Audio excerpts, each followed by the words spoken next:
maneira alternada. Diz assim a palavra de Deus: bendirei o Senhor em todo o tempo, o seu louvor estará sempre nos meus lábios. Glorificará o Senhor a minha alma, os humildes ouvirão e se alegrarão. Engrandecei o Senhor comigo, e todos a uma exaltemos o nome. Busquei o Senhor e Ele me acolheu, livrou-me de todos os meus temores. Completai-o, sereis iluminado. Contemplai-o e sereis iluminado, e o vosso rosto jamais sofrerá vexame. Clamou este aflito, e o Senhor o ouviu, e o livrou de todas as suas tribulações. O anjo do Senhor acampa-se ao redor dos que o temem e os livra. Ó, provai e vede que o Senhor é bom. Bem-aventurado o homem que nele se refugia. Temei o Senhor, vós os seus santos, pois nada falta aos que o temem. Os leãozinhos sofrem necessidade e passam fome. Porém, os que buscam o Senhor, bem lhes faltará. Vinde, filhos, e escutai-me, eu vos ensinarei o temor do Senhor. Quem é o homem que ama a vida e quer longevidade para ver o bem? Refreia a língua do mal e os lábios de falar dolosamente. Aparta-te do mal e pratica o que é bom. Procura a paz e empenha-te por alcançá-la. Os olhos do Senhor repousam sobre os justos, e os seus ouvidos estão abertos ao seu clamor. O rosto do Senhor está contra os que praticam o mal, para lhes extirpar da terra a memória. Clamam os justos e o Senhor os escuta e os livra de todas as suas tribulações. Perto está o Senhor dos que têm o coração quebrantado, e salva os de espírito oprimido. Muitas são as aflições dos justos, mas o Senhor de todas o livra.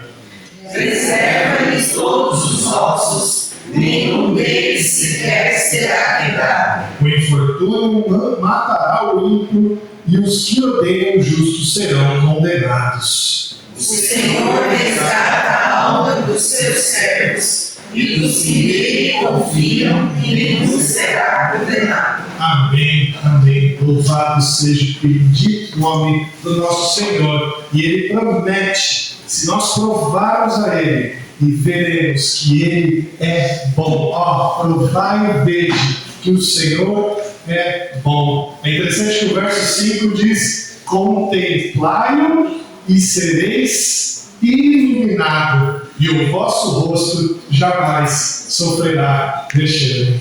Às vezes, para a gente ter o rosto iluminado, a gente precisa primeiro contemplar a glória do nosso Deus. A gente precisa olhar para Ele.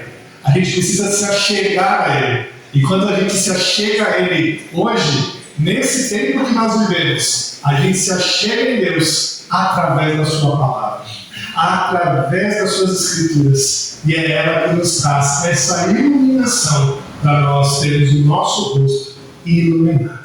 Vamos orar? Senhor Deus, muito obrigado, Pai, por toda a tua graça, por toda a tua bondade. Obrigado, Deus, pelo privilégio de estarmos hoje, mais uma vez, reunidos como igreja, para louvor, para a adoração, para a glória do teu santo nome. Ó Pai, nós estamos aqui hoje para sermos iluminados. Estamos aqui reunidos, ó Pai, para a tua palavra nos iluminar. E que possamos sair daqui certos, ó Deus, de que o Senhor é bom, de que o Senhor é bondoso para conosco, e nós queremos nos refugiar na tua presença. Obrigado, Deus. Aceite o nosso culto com aroma suave ao teu santo templo, Deus, em nome de Jesus que oramos. Amém.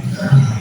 Vamos cantar bem, vamos ficar de pé, cantar bem o 254, Sossegado.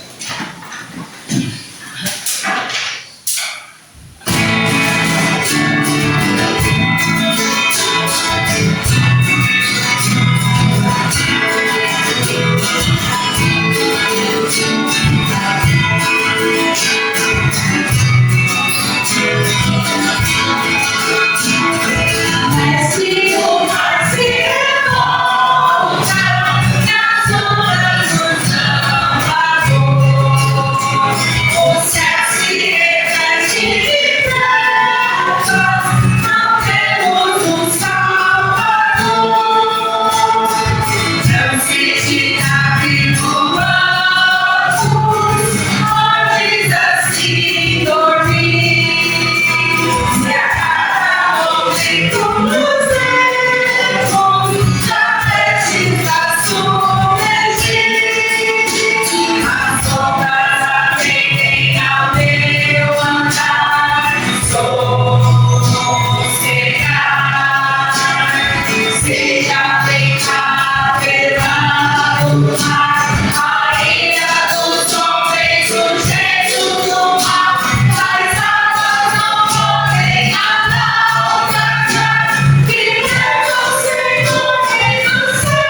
Evangelho de João, capítulo 11, verso 1 ao 44. Como é um texto muito longo, eu vou ler, vocês acompanhem aí, porque a história vocês conhecem bem, mas é bom para a gente rever essa história.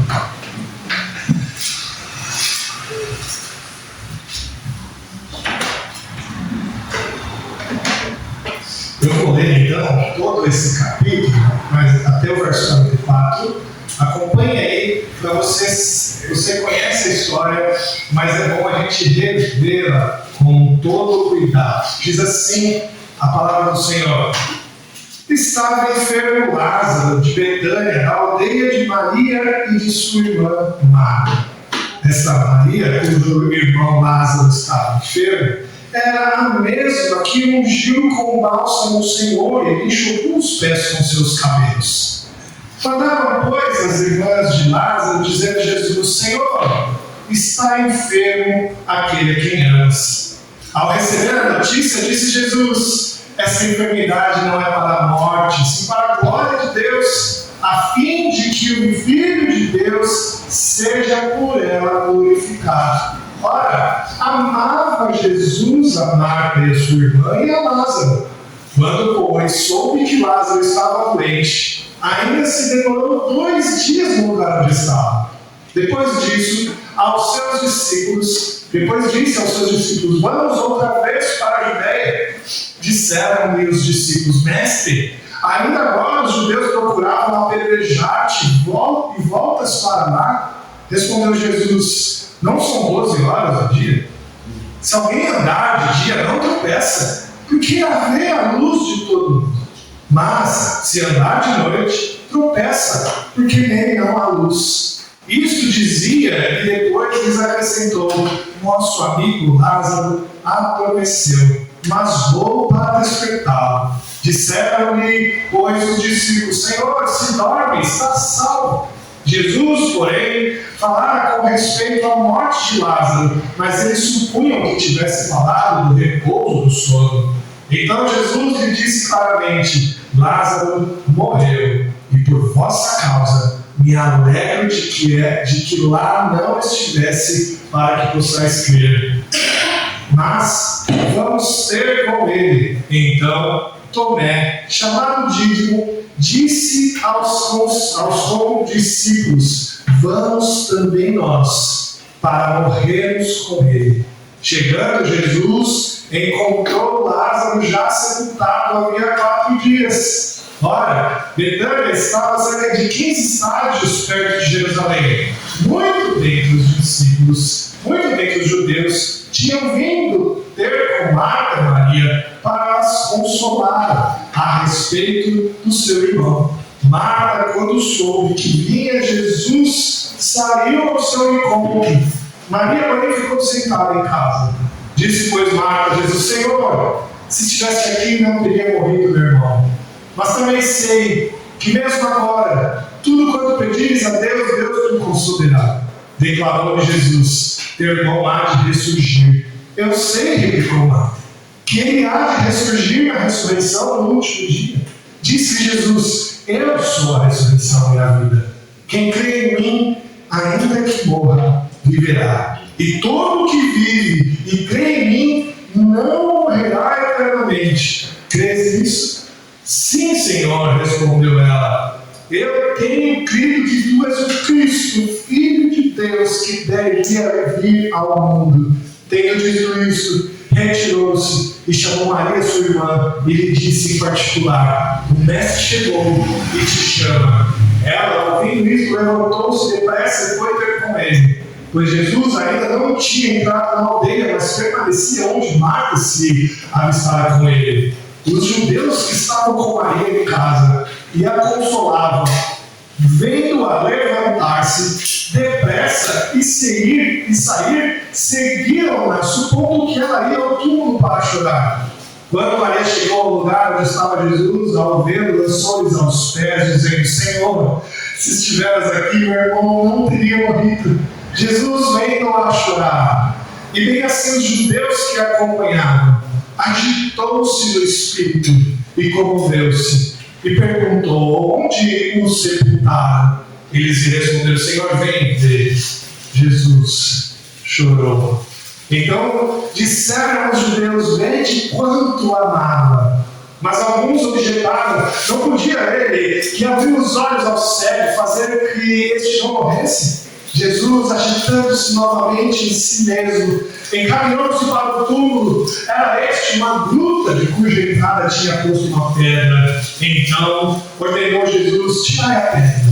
Disse Marta, irmã do morto: Senhor, já cheira mal, porque já é de 4 dias. Respondeu Jesus: não te disse eu que, se creres, verás a glória de Deus? Tiraram então a pedra. E Jesus, levantando os olhos para o céu, disse: Pai, graças te dou, porque me ouviste. Aliás, eu sabia que sempre me ouves, mas assim falei por causa da multidão presente, para que creiam que tu me enviaste. E tendo dito isso, clamou em alta voz: Lázaro, vem para fora. Saiu aquele que estivera morto, tendo os pés e as mãos ligados com ataduras, o rosto envolto no lençol. Então lhes ordenou Jesus: desatai-o e deixai-o ir. Muitos, pois, dentre os judeus que tinham vindo visitar Maria, vendo que viram Jesus, creram nele. Outros, porém, foram ter com os fariseus e lhes contaram os feitos que Jesus realizara. Amém. Amém. História bendita, da qual o Senhor cuidou dos amigos que tanto amavam. Jesus, essa passagem deixa claro que Jesus amava muito tanto Marta como Maria como Lázaro. Mas é interessante que essa história não nos ensina acerca da morte. Essa história não nos ensina acerca da ressurreição. Porque Lázaro foi ressurreto nesse dia, mas voltou a morrer. Essa história nos ensina acerca de crer em Deus. O problema de Marta e Maria é que elas precisavam crer em Jesus. O verso 40 diz: respondeu-lhe Jesus: não te disse eu que, se creres, verás a glória de Deus. Nós precisamos, meus irmãos, entender que diante de todas as lutas da nossa vida, diante de todas as lutas, diante de todas as dores, diante de todos os sofrimentos, o Senhor Jesus tem a solução. Diante de toda dor, de todo luto, de todo sofrimento, o Senhor Jesus tem a solução. E Ele falou isso para Marta e Maria: se creres, verás a glória de Deus. Queridos, nós precisamos crer nessa glória. Nós precisamos nos colocar diante do Senhor para ver a sua glória. E Ele nos chama hoje a crer no seu nome. E a gente vai ver. Nós vamos orar agora, nos consagrando a Deus, pedindo perdão pelos nossos pecados, para que diante da sua palavra a gente possa ver a sua glória. Vamos orar, meus irmãos, vamos orar alguns instantes. Vou pedir, depois de alguns minutos de oração silenciosa, alguns instantes pequenos de oração silenciosa, a minha irmã Ana Nivalda faça uma oração de confissão de pecados. Vamos orar.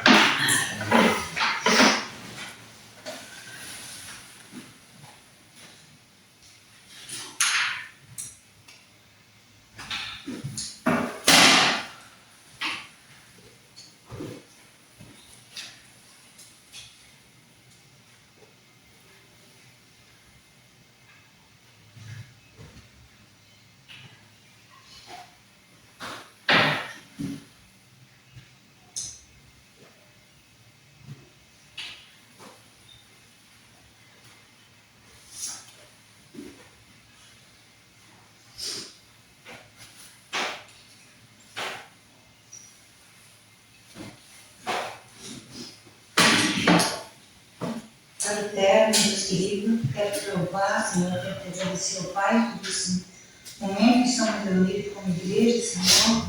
Queremos te agradecer, Pai, pelas tuas bênçãos, pelo teu cuidado na nossa igreja, Senhor.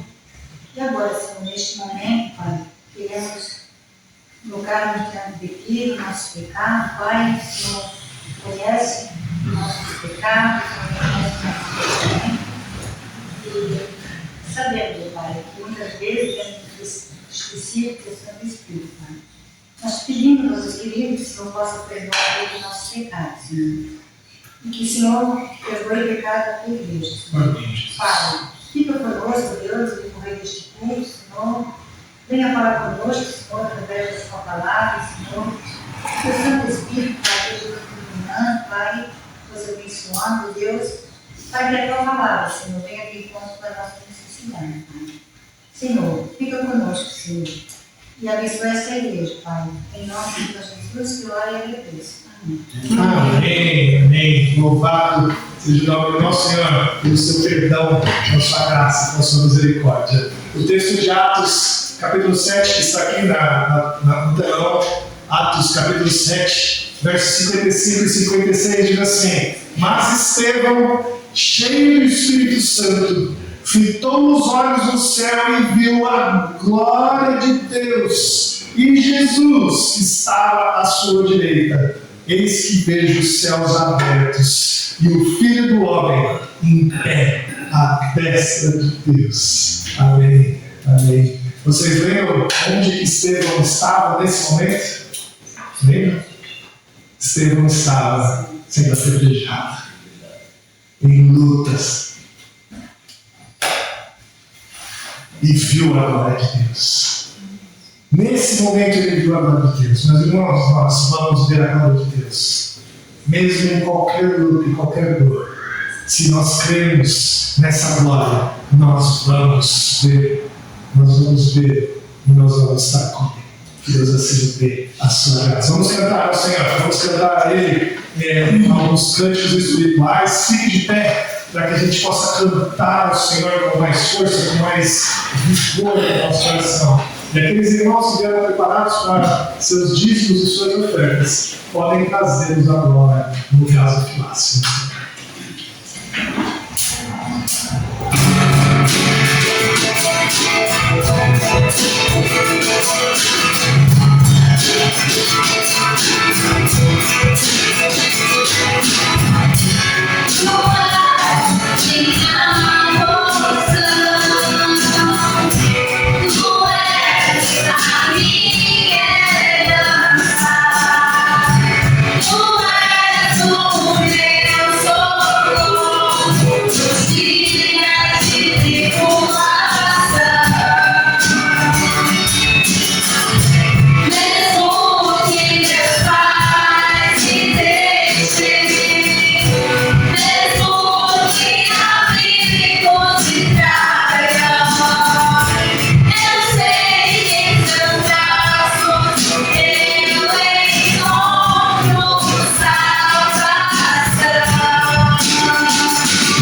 és a minha luz, a minha salvação, a ti me renderei.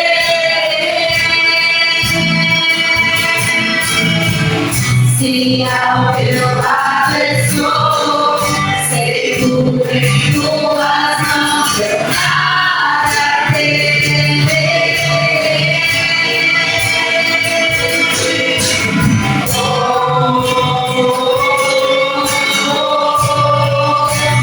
Tu és santo, ó Senhor.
Quero pedir para a Ana fazer uma oração nesse momento.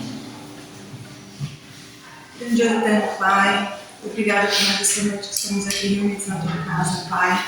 Obrigado por cada irmão, cada família aqui representada, Senhor. E que esses louvores, ó Pai, possam chegar no teu trono de graça, Pai. Assim como cantamos, ó Pai, mesmo que a figueira não floresça, mesmo que a videira não dê frutos, Pai, mas que possamos alegrar em Ti, Senhor, porque não é a nossa vontade, sim, que Tu tens para as nossas vidas, Pai. Fica conosco, Senhor, no decorrer dessa noite. Abre nossos corações para receber a Tua palavra, Pai. Fala, Senhor, através do pastor e nos ensina, Senhor, para que cada vez mais possamos estar próximos, cada vez mais próximos de Ti, ó Pai. Em nome de Jesus, essa é a minha oração. Amém. Amém. Se não pode sentar. Muito bem, hoje a mensagem da noite está no livro de Eclesiastes. Por favor, abra sua Bíblia lá em Eclesiastes. Né?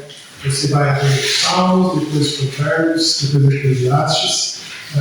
Esse texto de hoje, em Eclesiastes capítulo 8, versos de 1 a 9, vai nos ensinar algo muito importante para a vida. E eu trouxe por tema aí a sabedoria que ilumina o rosto. A sabedoria que ilumina o rosto. Eclesiastes capítulo 8, versos de 1 a 9. Eu vou ler aqui essa passagem, você vai ouvir com muita atenção, com muita fé no seu coração. Diz assim a palavra de Deus: quem é como sábio? E quem sabe a interpretação das coisas? A sabedoria do homem faz reluzir o seu rosto e muda-se a dureza da sua face. Eu te digo, observe o mandamento do rei. Isso por causa do teu juramento feito a Deus. Não te apresses em deixar a presença dele, nem te obstines em coisa má, porque ele faz o que bem entende. Porque a palavra do rei tem autoridade suprema. E quem dirá que fazes? Quem guarda o mandamento não experimenta nenhum mal. E o coração do sábio conhece o tempo e o modo. Porque para todo propósito há tempo e modo. Porquanto é grande o mal que pesa sobre o homem. Porque este não sabe o que há de suceder. E como há de ser, ninguém há que lhe declare.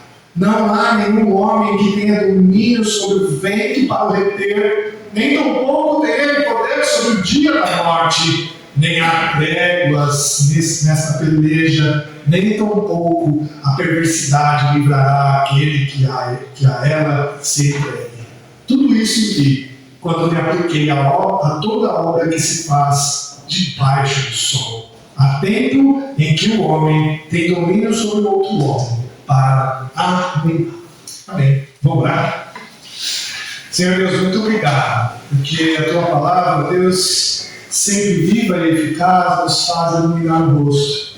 E que hoje, ó Pai, isso possa ser verdade na nossa vida. Aplique isso nos nossos corações, ó Deus, para que essa sabedoria possa vir do Senhor, para que saiamos daqui transformados, felizes, alegres, mesmo diante de tantas tempestades. Nós te louvamos e te bendizemos em nome de Jesus. Amém. Meus irmãos, o tratamento que uma pessoa dispensa a outra revela muito sobre ela, não é mesmo? Assim como o Robson lhe trata bem e seu rosto é formoso, não é? Diz muito sobre quem é ele. Diz muito sobre aquela pessoa. Eu não sei você, mas eu já fui destratado muitas vezes por atendentes em diversos locais. Assim, por exemplo, eu já fui atendido muito mal em uma loja, por exemplo, né? Eu já fui atendido muito mal em um hospital, eu já fui atendido muito mal no departamento público, eu já fui atendido muito mal até na igreja. Certamente você já passou por isso também, assim como aconteceu comigo, deve ter acontecido com você. Você entra numa loja e o lojista vai com aquela cara fechada, feia. Parece que você fez algo ruim para ele ao entrar na loja. Eu já fui em alguns consultórios médicos que o doutor nem olhou para mim, com a cabeça baixa, falou: o que você tem? Né? Eu já fui em alguns locais do Estado, da prefeitura, que a pessoa me tratou muito mal. Eu já fui em igrejas que o pastor nem quis falar comigo direito. Eu não sei se você já passou por isso. Isso é verdade. Você vê no olhar, no rosto daquela pessoa que ela não está feliz, que ela não tem mais esperança, que ela não tem mais nenhuma alegria. Quando essas coisas acontecem, eu logo penso, puxa vida, o que será que ela está passando? O que será que está acontecendo na vida dela? Mas o contrário já é verdade também. Eu já fui atendido por pessoas tão alegres, tão felizes, que estava para ver no seu rosto que mudou o meu dia. Eu já fui em lojas que eu comprei aquilo da pessoa, não porque estava mais barato, mas porque ela era muito gentil.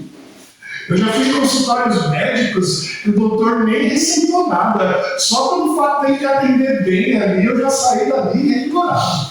Eu já fui atendido por funcionários públicos que eu fiquei ali falando que felicidade de morar nesse lugar. Eu já fui atendido por pastores que só pelo sorriso no rosto dele eu já saí dali em paz no coração. Mas, irmãos, isso indica que o semblante do nosso rosto pode mudar o tom da conversa. O semblante do nosso rosto pode mudar o tom da nossa palavra. E também pode afastar as pessoas de perto de nós. E também pode destruir o dia de alguém. A questão é que os dilemas, as frustrações deste mundo quebrado pelo pecado deixam o nosso semblante cada dia mais duro. Queridos, as mágoas, os sofrimentos, o luto, a dor têm transformado o nosso rosto tão pesado, tão carregado, que tem feito as pessoas se afastarem de nós. Salomão quer nos ensinar hoje, aqui nesse texto, a mudar isso.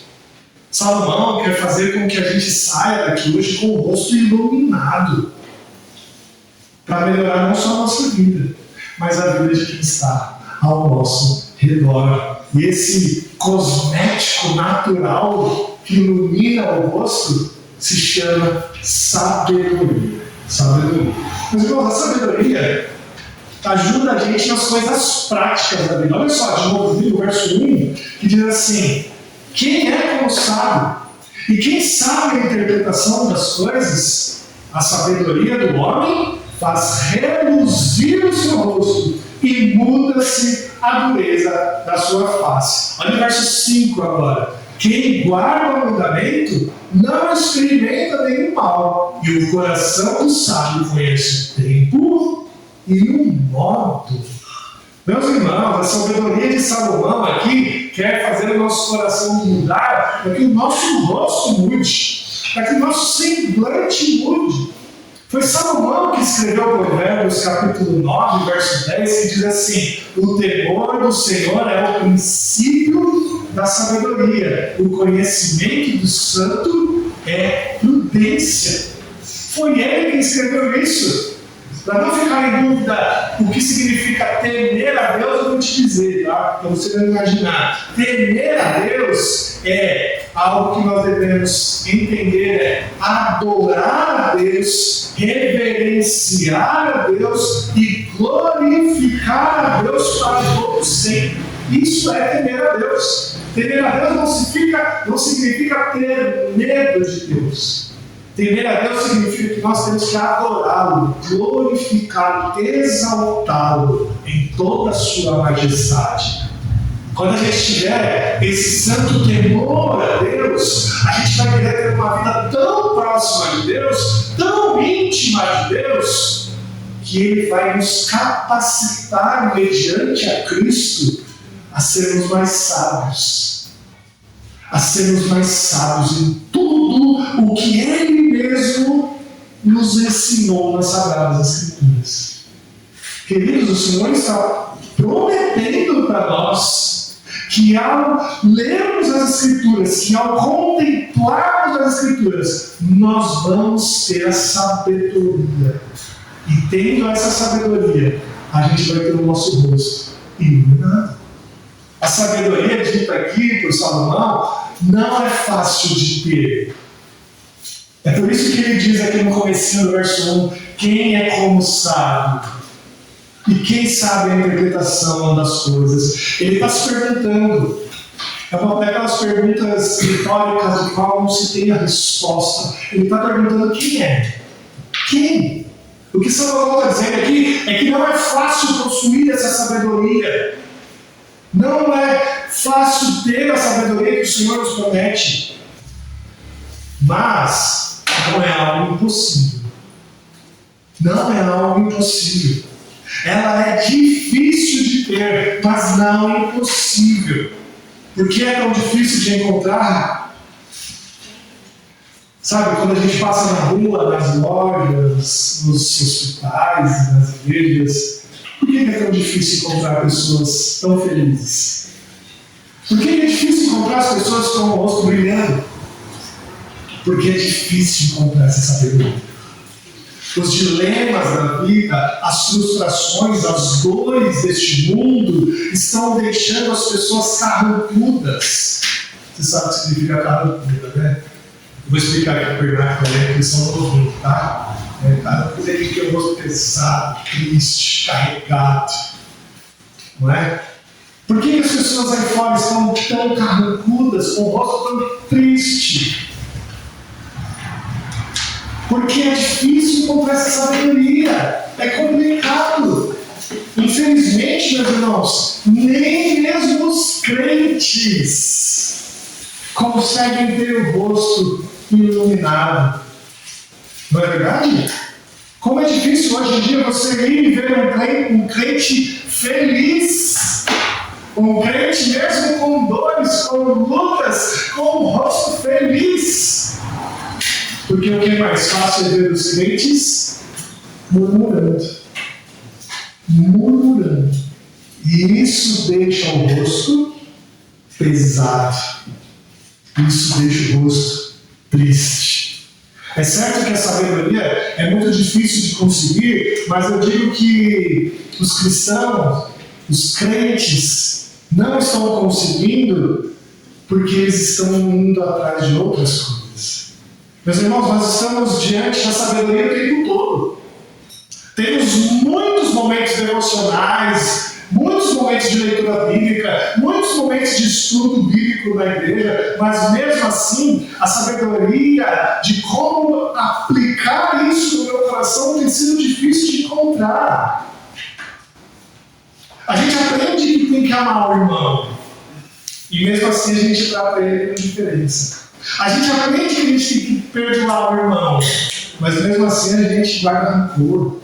A gente aprende que a resposta branda desvia o furor, mas a palavra dura suscita a ira. Mas o que a gente faz? A gente responde com palavras duras. Nós somos como aqueles pensadores da Torre de Marfim, que eu já disse aqui. A gente aprende, mas não aplica. Não usa no dia a dia. Parece que a gente só estuda a Bíblia para responder perguntas de conteúdo teológico, mas não para usar, mas não para viver. A gente tem dificuldade em tratar com amor, com perdão, com brandura a nossa família.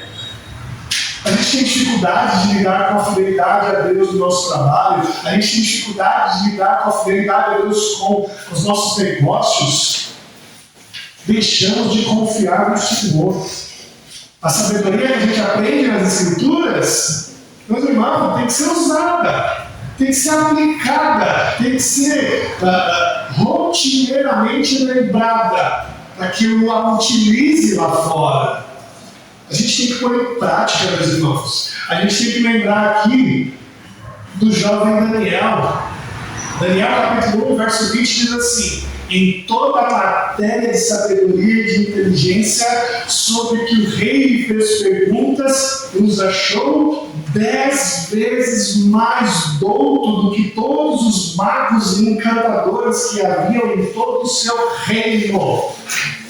Daniel foi encontrado 10 vezes mais sábio do que todo doutor, do que todo filósofo do reino de Dario. E é por isso que a Bíblia diz que ele foi achado mais formoso. Olha que interessante. Em Daniel também, a sabedoria teve uma ligação com a beleza dele, com o rosto iluminado, com o rosto bonito. Interessante, não é? A sabedoria de Daniel o deixou mais bonito, com um semblante mais bonito. Tanta sabedoria assim não foi para ficar guardada com ele. Daniel utilizava a sua sabedoria no seu reino. Ele utilizava para ajudar o reino, ajudar as pessoas. Mesmo ele sendo condenado à morte, ele foi sábio.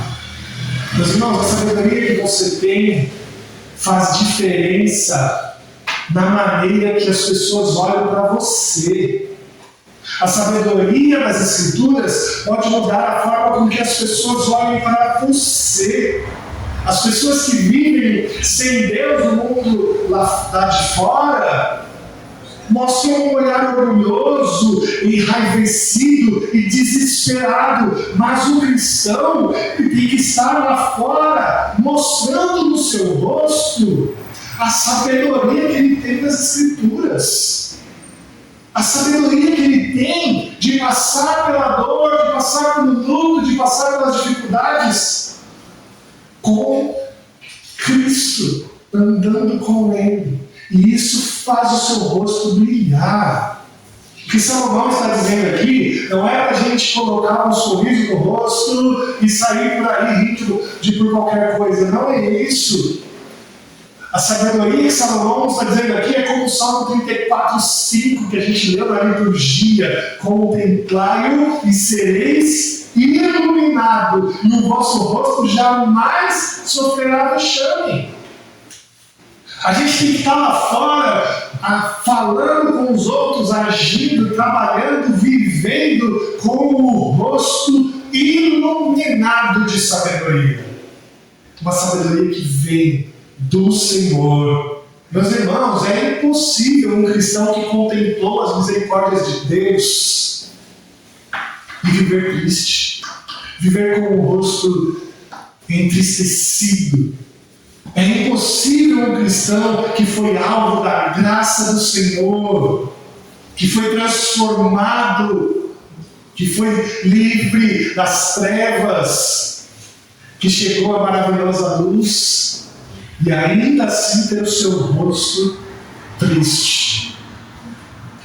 É esse rosto que vai atrair as pessoas para perto de você e que vai fazer as pessoas ficarem curiosas no motivo da sua alegria. Se você estiver com o rosto iluminado, mesmo no dia da dor, da luta, da tristeza, as pessoas vão ficar curiosas. Por quê? Por quê? Por que ele está com o rosto assim? Por que ele está feliz mesmo no meio de tanta dor, de tanto sofrimento? Por que ele está feliz assim, vivendo da mesma situação que eu estou?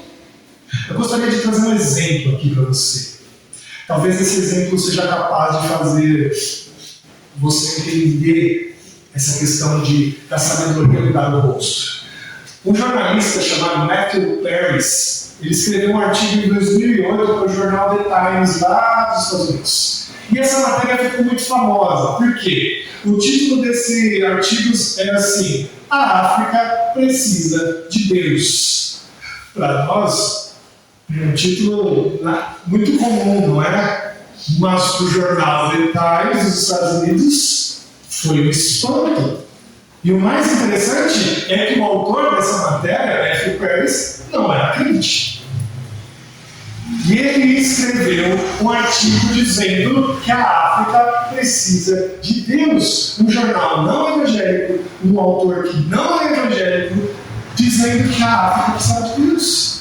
O que chamou a atenção, meus irmãos, é que Paris, o autor dessa matéria, percebeu que o cristianismo fazia diferença nas nações. Olha que interessante, ele estava dizendo no seu artigo que alguns países que se converteram a Jesus, eles eram mais felizes mesmo não tendo tanta riqueza. Como o caso que ele diz lá no artigo do Malawi.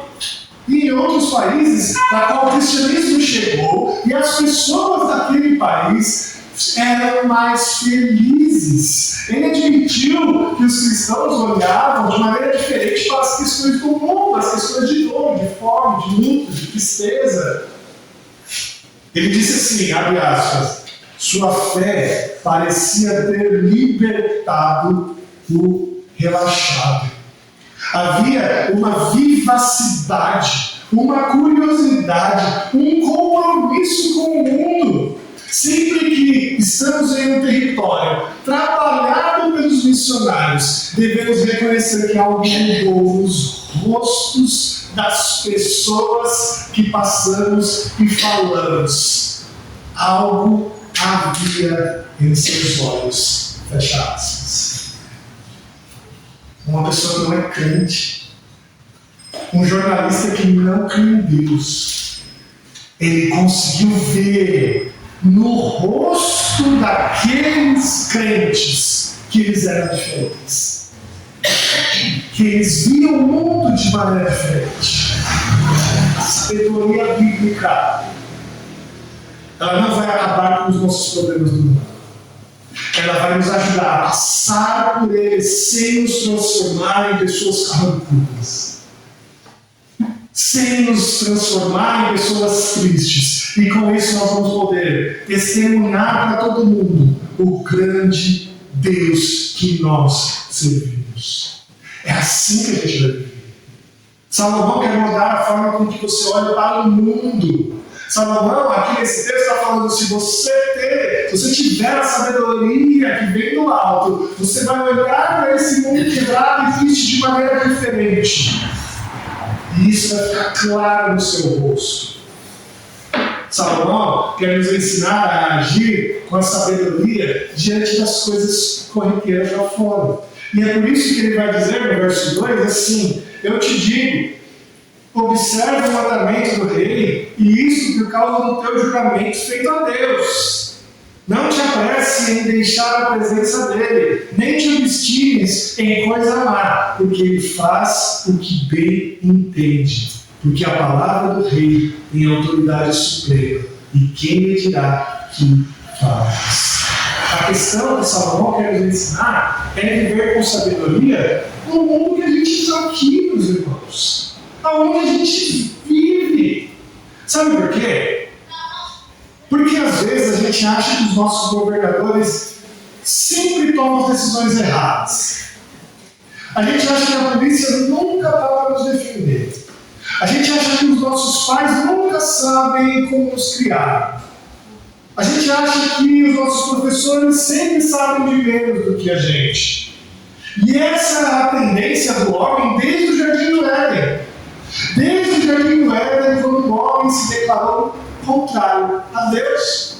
Queridos, eu estou dizendo que a tendência nossa é achar que todas as autoridades lá fora vivem para nos prejudicar.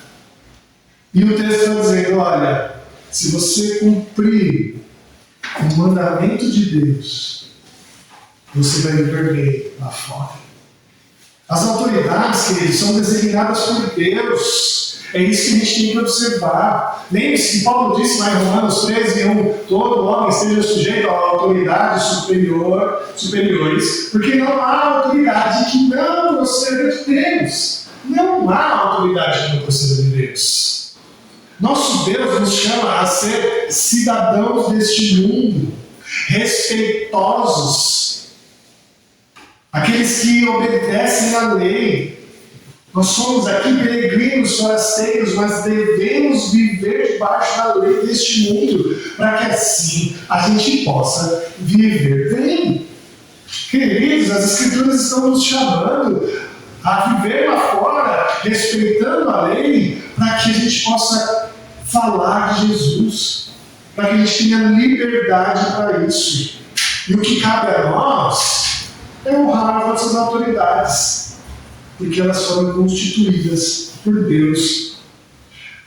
Mas você pode estar se perguntando, não é? E se essa autoridade tem algum limite na nossa vida? Claro que tem. Quando o texto diz para nós que nós devemos observar o mandamento do rei, e isso por causa do juramento que nós fizemos a Deus, aqui as escrituras já dão um limite.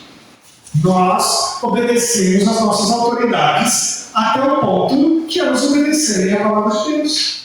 O dia que elas deixarem de obedecer, nós temos total liberdade para desobedecer. Assim como Pedro disse lá em Atos: antes importa obedecer a Deus do que aos homens. Mas Salomão, quando ele traz para nós essa autoridade do mundo lá fora, ele quer nos ensinar algo que é importante, que é a gente ficar longe da rebeldia. Porque a rebeldia contra o mundo lá fora só nos traz tristeza e dor. Não te apresses em deixar a presença dele, nem te obstines em coisa má, porque ele faz o que bem entende. Se a gente se rebelar, o que vai acontecer é isso que é o sofrimento da nossa vida. Salomão está dizendo, meus irmãos, que as autoridades são dadas por Deus, e o que nos deve é obedecê-las. Ele também nos fala dos limites que ela tem, e os limites estão na palavra de Deus. Mas ele nos ensina que se a gente for rebelde, a gente vai sofrer. E se a gente viver bem, a gente vai. E se a gente obedecer, a gente vai viver bem. Mas sempre vão se levantar homens que tentam nos arruinar. É isso que Salomão diz no verso 9.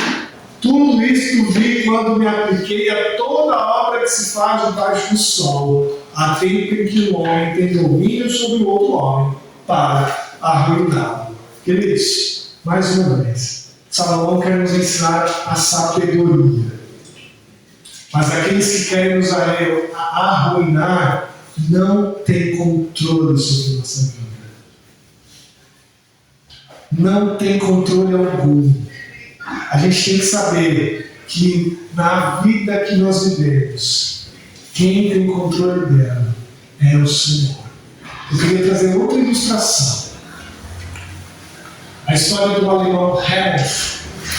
Ele era marechal do exército alemão. Ele foi recrutado para trabalhar na inteligência da Alemanha nazista. Embora ele não compactuasse com as ideias nazistas, Helmut também não acreditava que ele poderia usar de violência para acabar com a Alemanha nazista. Olha que interessante isso. Ele não compactuava com a Alemanha nazista, mas ele entendia que ele não deveria utilizar de violência para acabar com ela. Helmut utilizou sua sabedoria para lidar com toda a situação complicada daquele período de trevas que nós conhecemos. E ele começou a utilizar a sua influência como marechal para resgatar muitos prisioneiros da morte. Ele aproveitou, foi sábio, usou a sua inteligência, usou o que ele conhecia da palavra de Deus, que o tornou sábio, para ir com a sua influência libertar pessoas que estavam prisioneiras para a morte. Só que infelizmente ele foi descoberto. Ele foi descoberto e foi levado a um tribunal, sendo acusado de trair a sua nação. E Helmut foi condenado à morte. E nesse momento ele escreve uma carta para sua esposa contando o que havia acontecido no seu dramático julgamento. O juiz que estava conduzindo o caso tripudiou da fé de Helmut, tripudiou da sua crença, tripudiou do seu Deus. E o juiz disse assim, abre aspas, existe somente um aspecto que o nosso regime socialista se assemelha ao cristianismo. Nós exigimos o homem por completo, de quem você toma as suas ordens. O outro mundo ou de Hitler. Há somente um aspecto que se compara com o cristianismo. Nosso Deus requer a gente por completo. Nosso Deus quer a gente por inteiro. Helmut utilizou sua sabedoria até o último instante possível para salvar o maior número de pessoas possível. Mas quando a sua fé foi colocada em prova, ele não abriu mão. Ele disse para o juiz: assim eu sirvo por completo ao meu Deus. E ele foi condenado à morte. Meus irmãos, a gente tem que aprender algo importante. Que a sabedoria ilumina o nosso rosto. A sabedoria ilumina o nosso rosto, muda o nosso semblante. E isso, quando a gente usa a palavra de Deus, quando a gente aplica ela no nosso coração, e lá fora, ela é reconhecida. Mesmo quando a gente vai no mercado e precisa dar um sorriso para o atendente, quando a gente vai no médico, quando a gente é atendido lá fora, ou quando a gente é colocado diante de juízes que podem nos condenar à morte. A luz que brilha do nosso rosto, que vem da palavra de Deus, vai fazer toda a diferença.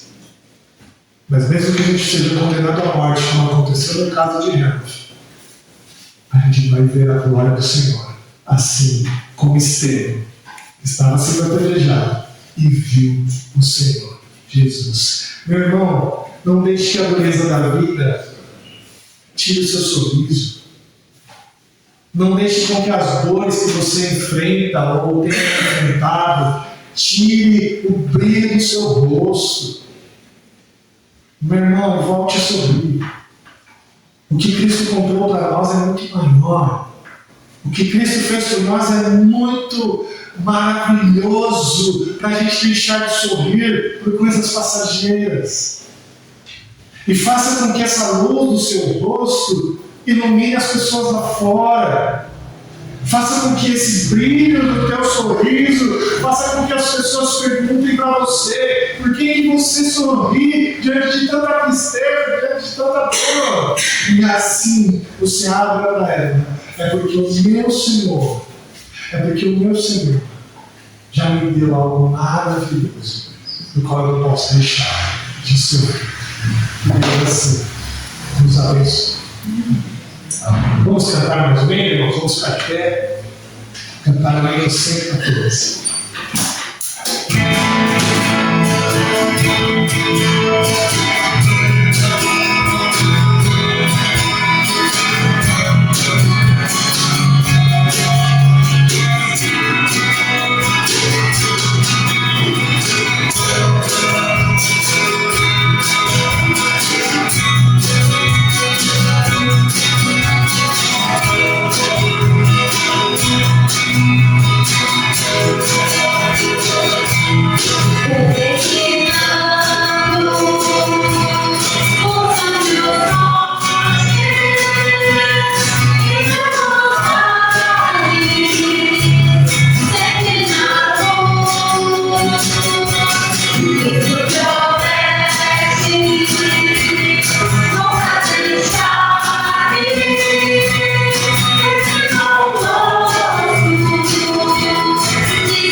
orar. Vamos então orar para nós recebermos assim a bênção do nosso Deus. Querido Pai Celestial, muito obrigado, Deus, por mais uma vez nós podemos receber a Tua Palavra, receber a iluminação das Tuas Escrituras, receber de Ti, ó Deus, mais uma vez a graça bendita de recebermos a sabedoria que vem do alto. Ó Deus, muito obrigado, Pai, por toda a Tua graça. Muito obrigado por todo o Teu cuidado sobre nós. Muito obrigado, Deus, porque a todo tempo o Senhor tem manifestado, Deus, as Suas misericórdias sobre nós e tem nos ensinado a caminhar melhor neste mundo. Ó Pai, que nós possamos usar tudo que nós aprendemos, ó Deus, com a Tua palavra lá fora, que a gente possa utilizar, ó Deus, aplicar todas as coisas, para que lá fora o nosso rosto possa brilhar mais, ó Deus. Ó Deus, tire de nós esse semblante pesado, tire de nós esse rosto de dor, tire de nós, ó Pai, esse semblante de dureza, de luta, de tristeza, porque nós somos mais que vencedores. Ó Pai, nos ajude a ir lá para fora com um sorriso no rosto. Nos ajude a ir lá para fora, Deus, brilhando a sabedoria que o Senhor nos ensina.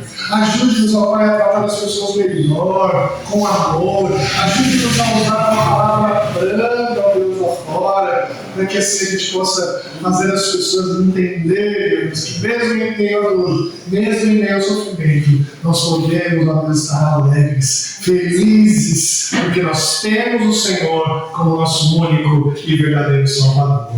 Obrigado, ó Pai, mais uma vez, porque a Tua palavra entra nos nossos corações e que ela possa gerar muitos frutos para a Tua glória. Ó Deus, nos abençoe. Abençoe aqueles nossos irmãos que estão enfermos, ó Deus, cuide deles. Que o Senhor os visite com a Tua mão protetora. Que o Senhor os visite com a Tua cura, ó Pai. Ó Senhor, nós pedimos também pela mudança da Dona Maria. Ó Senhor, para que o Senhor tire as barreiras, as dificuldades, as adversidades da vida dela, Deus, e que ela possa mudar de estado, mudar de endereço. Em nome de Jesus, nós pedimos pela vida dela, Deus. Ó Pai, nós pedimos pelos nossos irmãos que carecem de trabalho, de clientes, que carecem de sustento, que o Senhor possa os abençoar, Deus, para que eles tenham uma semana com, ó Deus, o sustento diário. Ó Deus, muito obrigado. Que o Senhor nos abençoe. Abençoe a nossa igreja, ó Deus. Que o Senhor possa nos fazer prosperar em Teu nome. Que o Senhor possa nos fazer, ó Deus, crescer em graça, crescer em língua. Que os nossos planos, ó Deus, não sejam planos de homens apenas, mas planos da Tua igreja, planos do Senhor para nós. Nos ajude a enxergar os Teus planos, nos ajude a enxergar o Teu caminho, para que a gente vá na direção correta. Obrigado, Deus, por cada irmão que o Senhor trouxe aqui hoje. Que o Senhor nos abençoe, Pai, em nome de Jesus. Amém. Amém. Querida família de Deus, aqui reunida aí de paz e de paz. Que o Senhor Deus, o Deus da aliança, ilumine o teu caminho. E que o amor do nosso Pai, a graça do nosso Jesus Cristo e a consolação do Espírito Santo de Deus seja com você hoje e para todos sempre. Amém. Amém.